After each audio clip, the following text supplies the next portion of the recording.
अहिरान लिखावेलो पसवान लिखावेलो बबुआन लिखावेलो ए गोरी तू नथुनिया पा चमरान लिखा लय जा अपना ओढ़निया पा चमरान लिखा लय जा तू अपना ओढ़निया पा।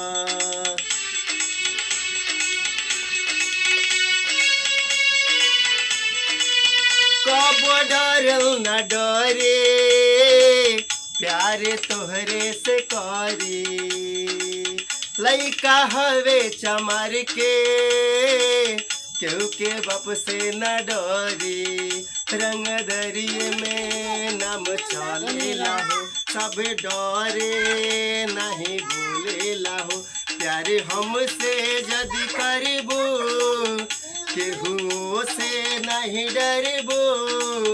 राज करे लगबू ये जान सुन न यह दुनिया पर चमरान लिखा